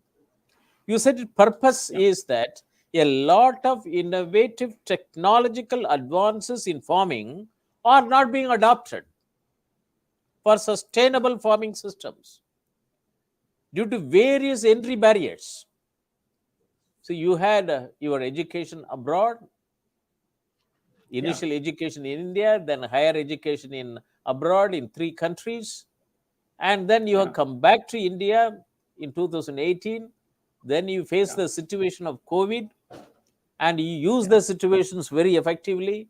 And today you say that we are now working in 8 years. Yeah.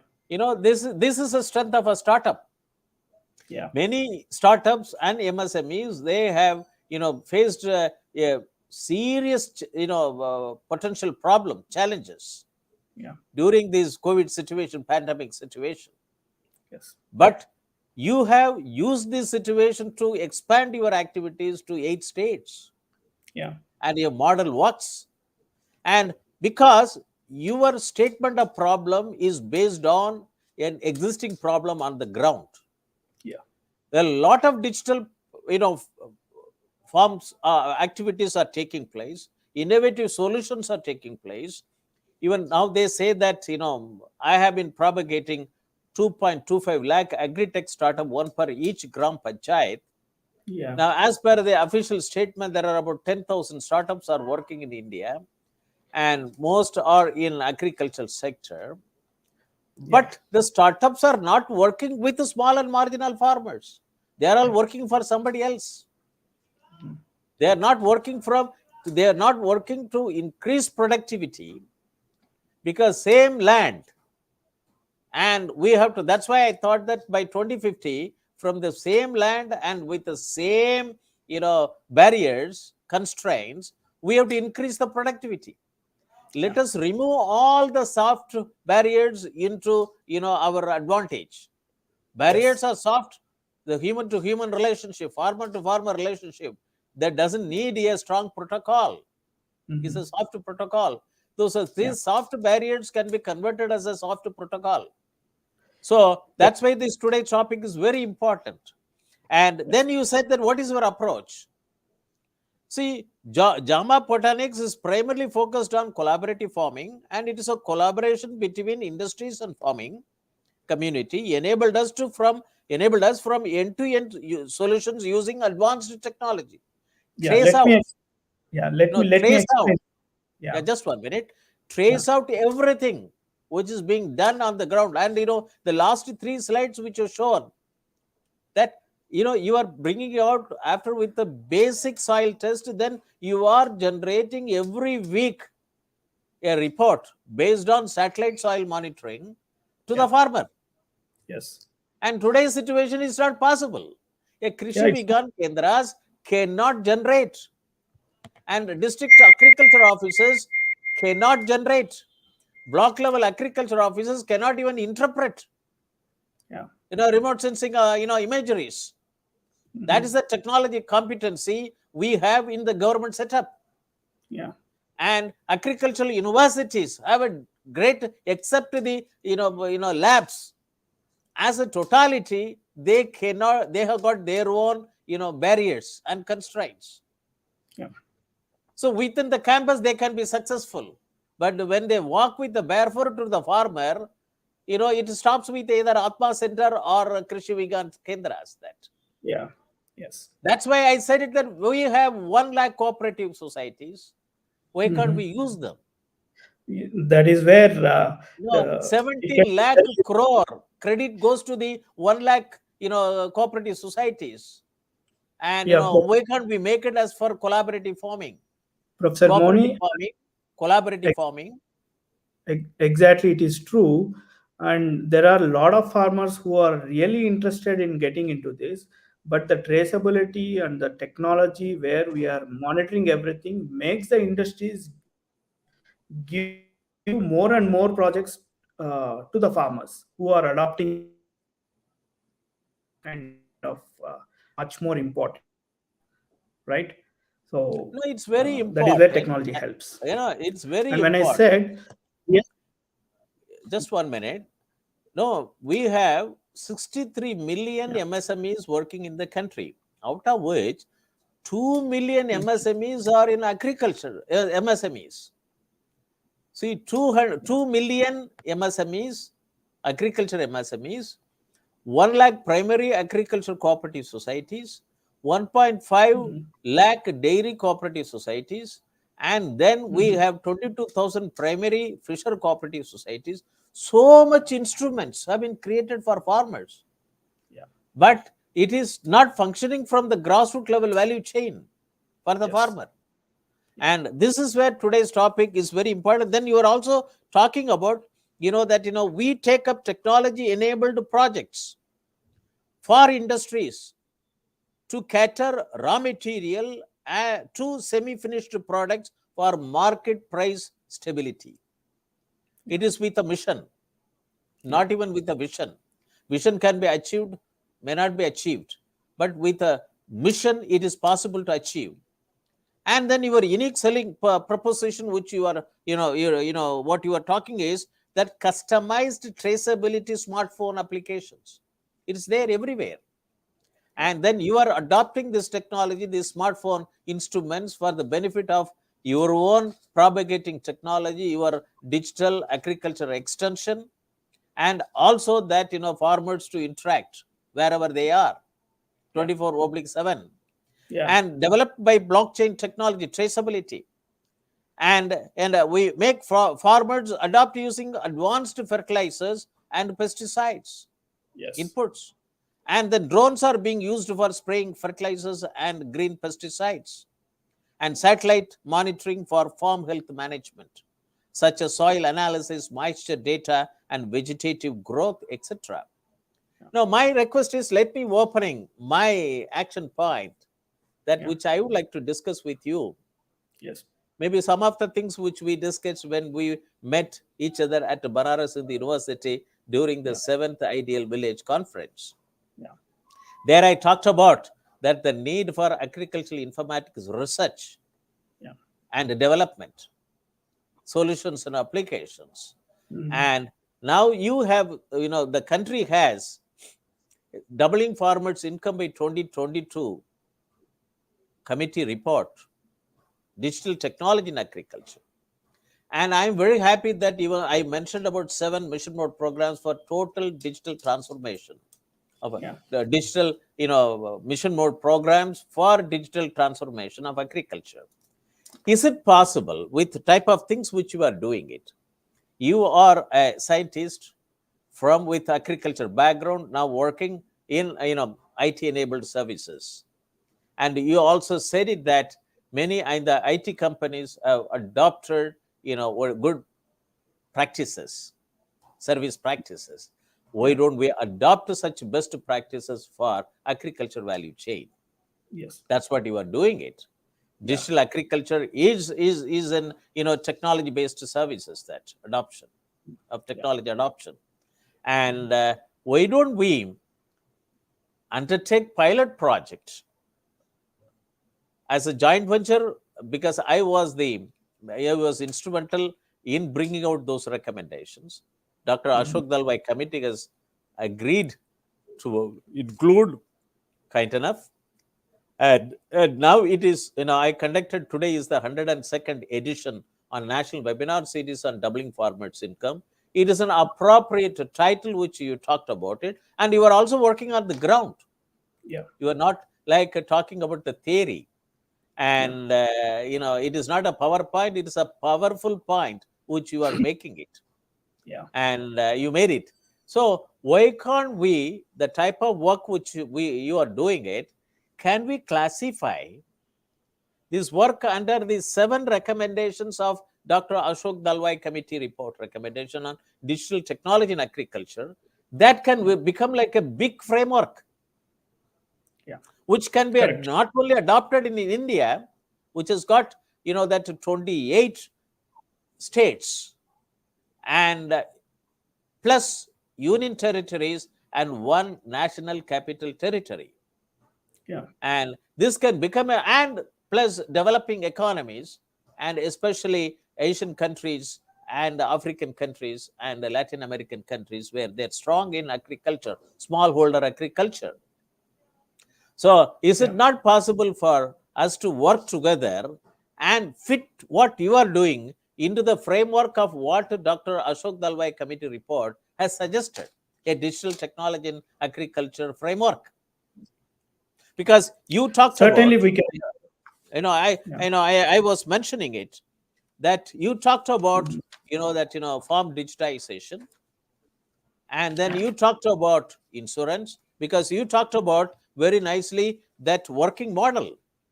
I was noting down all the boxes. And then you talked about that,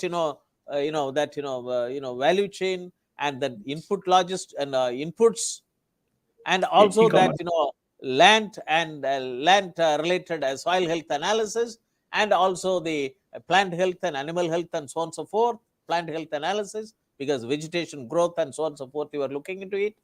So can't we have, you can think about this process, and then how to map it up, and then with the Center for Agricultural Informatics and e-government research studies and Center for Agribusiness and Disaster Management Studies work together and see to that how Jama Botanics, and to bring in smart and collaborative agriculture by adopting what Dr. Ashok Dalwai committee report has given, that 7 mission mode programs for digitalization, digital transformation.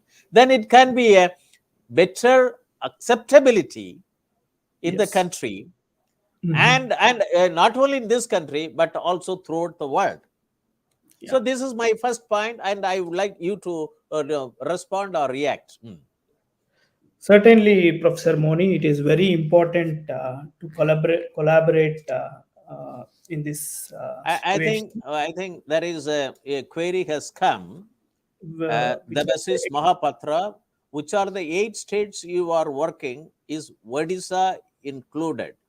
Yes, it is true. Is Odisha included? Odisha is also included, and especially for the lemongrass crop cultivation, which is No, being done. you can directly name Mr. Debashis Mahapatra. I know him. He is a World Bank consultant working in Lucknow, and recently he has become professor of practice in the Kalinga Institute of Industrial Technology, Bhubaneswar. Now you Yeah. can address and talk to him. Just 1 minute. Hi, Basis. Yes, we are working with in Odisha as well.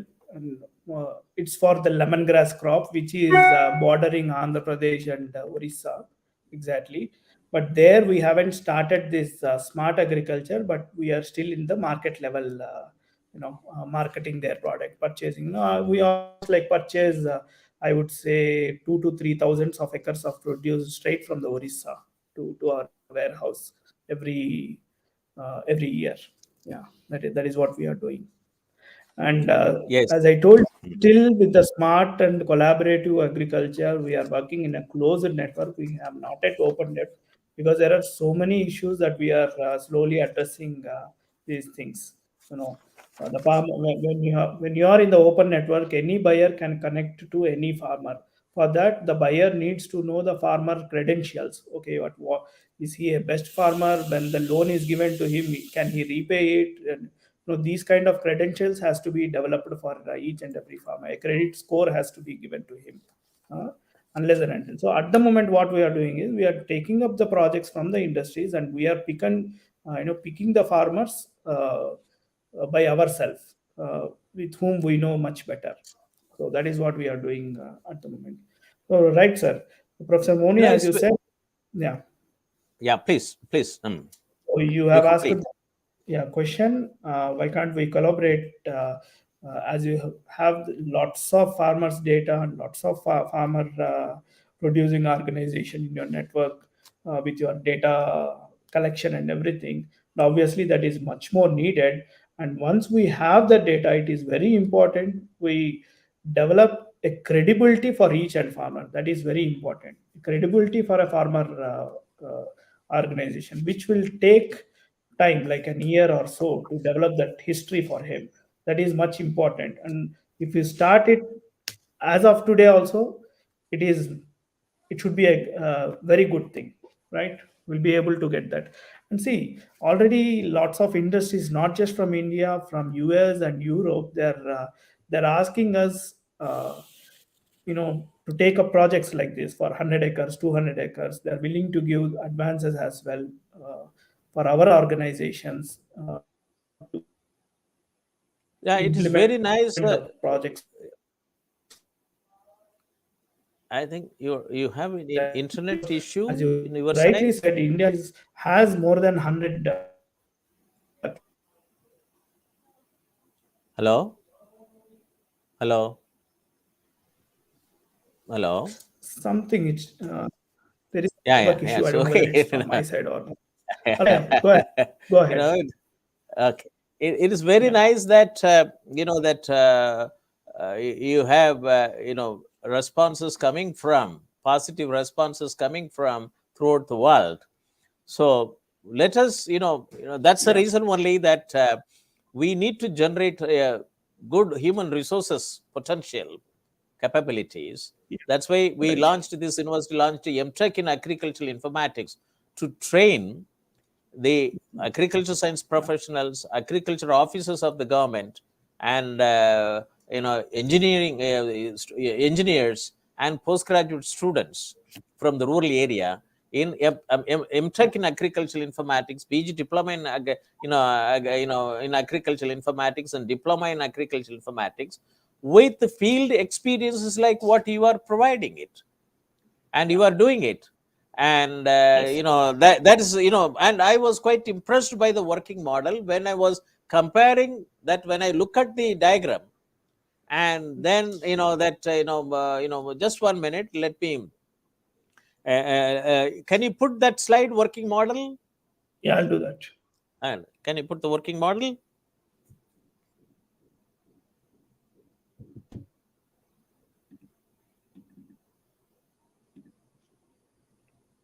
Yeah, in the working model, you put it that farmers, and then we have economic and input providers, e-commerce and input service providers, and then you talked about transporters and buyers, microfinanciers, farm machinery providers, quality checking labs, and insurance providers.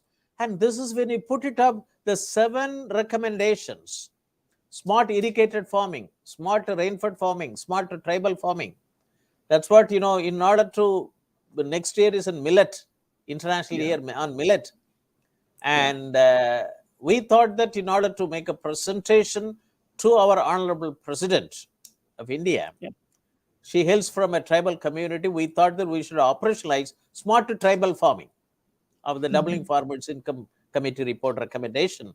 We have adopted, we are now discussed with the NGOs, the Soviet Institute of Engineering Technology, and a cluster of 10 tribal village in Gujarat, a cluster of 10 tribal village in Madhya Pradesh, Rajasthan, Chhattisgarh, Jharkhand, Odisha, which includes the village of our Honorable President, and Andhra Pradesh, Telangana, Karnataka, and Tamil Nadu.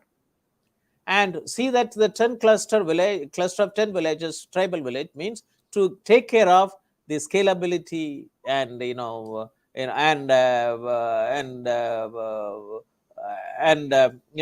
growing and integrated global value chain, so that even if one village is not in a position to stand up, that we have an experience in the same state, and then not only one state, in different states where the tribal population is more and doing agriculture, farming, and that is not neither in the tribal, the local value chain, even though trifid is there.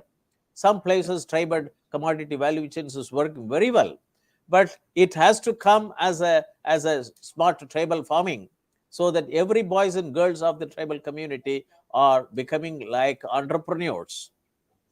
And that's why this project has been taken up. And I will also include you to also, we conduct every week review meeting to work on it, because we made a presentation to Ministry of Tribal Affairs on 17th August 2022. They asked us to prepare proposal and submit to the respective state tribal department, tribal affairs department, and then come to the central government for approval.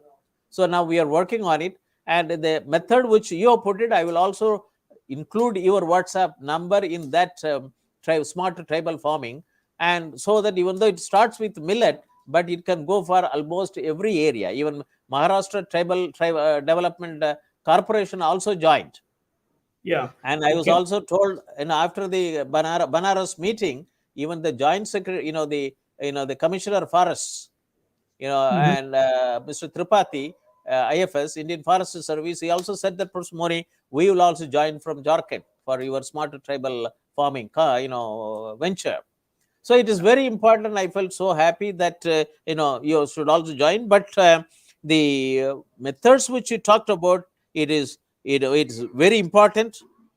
And I will be very happy that map it up with respect to Dr. Ashok Talwai committee report, and let us have a working model, a replicatable model.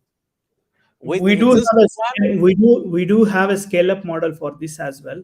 Whatever we are doing, we always think in a way of how to scale it up. That is why we are currently doing in a closed circuit at the moment. So once all the questions, we have a few more questions that needs to be answered for the model to be more scaled up. When you're working with farmers and so many other people, there shouldn't be any financial disturbances as well. So that's where it has become a little bit difficult for us. And of course, during this, I talked about purposefully, we talked about the topics which you talked to do in this webinar series, because everybody is now joining with us to replicate their models and experiment in different states through this network.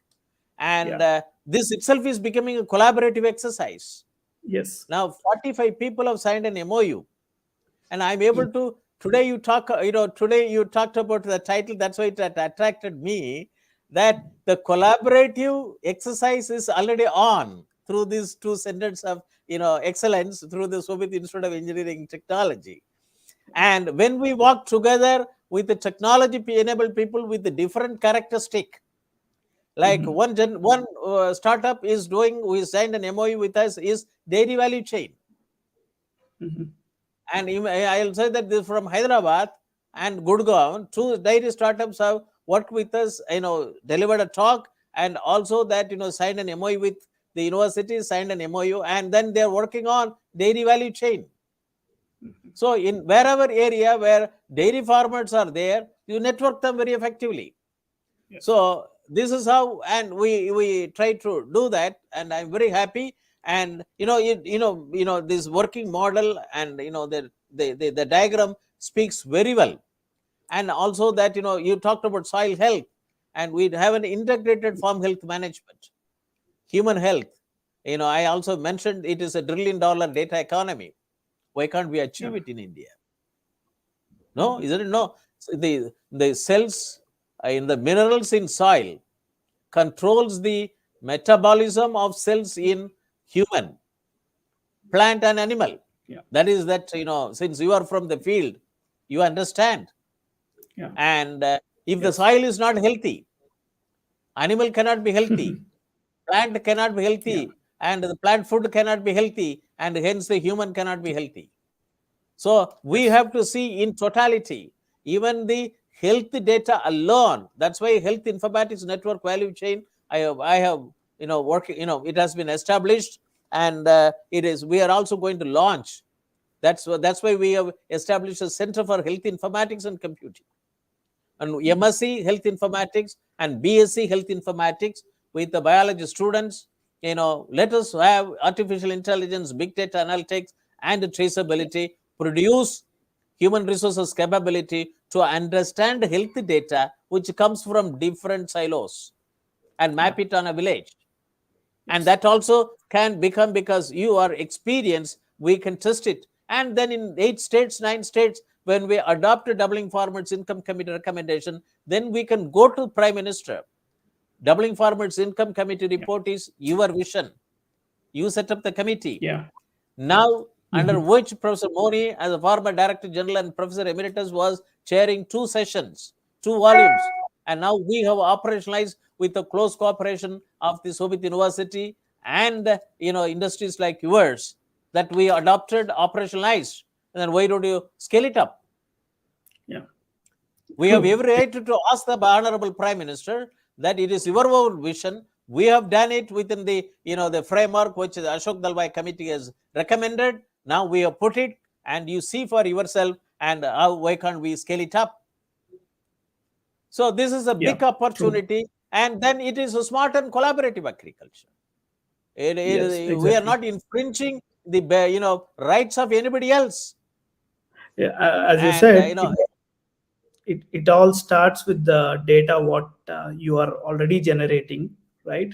And then it's about how to implement it at the ground level. And of course, what we can do is that digitalization of information is very important. What we can do is that the thing is that I will send you a draft MOE copy, and you can see that, and then start working on how to map your exercise, and with the Dr. Ashok Dalwai committee recommendation, and prepare a framework model, and then put up for proposals for funding with the state governments, and for operationalizing in some districts. Fine. Hello. Yes. And correct. And yes. Exactly. We are looking for and it. Then. And then we will bring out the report based on our experience at the grassroots level in pilot states, pilot districts, and then it is an operational model of doubling farmers income committee recommendation, digital technology in agriculture, and you replicate it. We are there to guide. Yes. And that can go very well in various other countries African countries and Asian countries, Latin American countries, and so on and so forth. This is the these opportunities, potential, which I'm seeing it from today's talk. And I would like to request you to give your final action plan as to how we can go about it, and we can even bring out as a one paper in the MTech in agricultural informatics. We can have a certification program to train maybe 3 months or 6 months certification program for the rural youth to undergo, and then let us make them as we will mentor them, and we will provide mentorship to the people from rural area to adopt this technology very effectively. Yeah. See, my own to close the close my remarks. I believe farmer is very well educated in what he is doing, but he needs only a little bit of guidance of using the technologies in the right way. That's it, as simple as that. So for that, for the project for these kind of projects to succeed, more and more people need to get registered in this network first of all, and then the credibility of each and every organization and farmer has to be developed over the time. So these are the first two important things. And with this, we have to, as the process is going on, we need to digitalize all the information that we are having it. When you click on the farmer detail, at the moment we have his details, what he has done for the past 1 year and what he is doing, whether he has taken any loans or not, is he repaying or not. All this kind of stuff should be there, for the credibility of that person.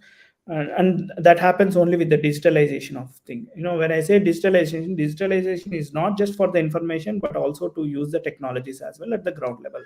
So these are the two things. So when you do that, we have a vision or things that can happen. Somebody sitting in different country, an industry or somebody, they can just do a click on the app and ask for the give the orders from there. I need this much of material for this time with my specifications. He can just post it in the app, and we have enough farmers in India with different climate zones. Whatever can the world needs can be produced on here in India. That's my point. Yeah. No, I am very happy that this is how people have to join together and bring out that 1 + 1 becomes 11. Not 1 + 1 is equal to 2. It has to become 11. And yesterday I was there for 2 days. I was in Vijayawada attending a national conference on oil palm development. National conference on oil palm. It's a very important commodity. Yeah. And I talked on the need for oil palm informatics network value chain. And it was connecting with every farmer. Today, India has, there are about 3 lakh farmers, small and marginal farmers, are working in oil palm industry, cultivation. And with the projection which government of India has now put, unveiled, and in order to reduce the import bill, it is, we have to, have, there will be need for 11 lakh farmers to get into oil palm production, cultivation. So it means that from 3 lakhs to 11 lakh, and with the digital technology, and also to get the benefit, it is not like a risk and so on and so forth, and it is with a drip irrigation. And Malaysia is doing wonderful thing. Malaysia Oil Palm Board, and I had an interaction with before yesterday. The Director General was also there. Yeah. And they are adopting digital technology like anything. Yes, true. And so now they are going to join. We are going to work together. The Malaysian oil palm. One thing, actually, I have seen the model of Malaysian palm oil, this thing as well, how they are doing all kind of traceability. Traceability is a very powerful tool, because they said that, and there is an Indian origin company in Malaysia, and they do for entire, Malaysia and Indonesia, which are the two countries which are producing more than 85% of the world needs of oil, oil palm, palm oil. And they said that they also would like to join with us in India to provide that the necessary digitalized services, that which I mentioned about the framework which we put it for digital transformation in agriculture sector, in oil palm sector, that put it that two important companies from Malaysia and working in oil palm, and we said that we should join together. If India has to also become an oil palm palm oil producer, to meet our own requirements and also to export, we have to join together. Yes. And that was an experience, and now it is going to be a value chain for oil palm, value chain WhatsApp group. We are going to issue it with us both nationally and internationally. So for every commodity value chain, we have to do that. 400 commodities, we have to do that. It's very important. So I'm, that way, your talk today, Dr. Shiva Mahesh, is very important. Let us do that. Let us undertake pilot project. We'll convert all the work which you are doing into the Government of India framework, so that they also understand. They will also easily replicatable, and common terminologies and so on and so forth. And the farmers also will agree to join. And otherwise, with the trust which we generate, they will join. But in a platform, trustworthy platform, they should join. And for which government support is very important. We have to train the block level agriculture officers and rural development officers very effectively. So a lot of challenges are there, but we have to, and miles to go before we sleep. If you quote that, I think John Heath's, words, the word, the words are, and important that statement. But it is very essential that we have to, cross the river. It's we have to cross the river. It is very important. So, let us join together, and I'm very happy that let our journey doesn't stop with the Banaras Hindu University meeting, 7th Ideal Village, and now, and I'm very happy that today this 2 hours talk also has gone very well, and your company logo, Jama Botanics and Shobhit University, Education Empowers, and these 2 centers of excellence, let us join together and let us, bring in this framework for operationalization at the grassroots level. Sure, Professor Moni. Yeah, I request if there are any FPOs or farmers to join hands with us so that we digitalize their we will, what we'll do is, based on today's talk, you also give a draft framework. Then we will discuss, every state will adopt one cooperative agriculture, primary agriculture cooperative society. Yeah, sure. And as a model, Yeah. along with International Cooperative Alliance, they have a regional office here in Delhi, and African Asian Rural Development Organization, ARDO, and to take it up. And also Dr. Ashok Dalwai, he is still in the service, and let us do that as early as possible, and let us take one pilot project in every state through a one agriculture cooperative society. So that even though it is a cooperative society, we make them as a cooperative farming through collaborative, smart and collaborative, agriculture. Yeah, certainly. Sure, sir. For that's how we have to have our own mission statement and vision statement and objective. So thank you very much, Dr. Shiva Mahesh. How do you pronounce that last word? Tangutooru. Tangutooru. Tangutooru. Thank you very much, and have a nice day. It's very nice. Thanks a lot. Thank you.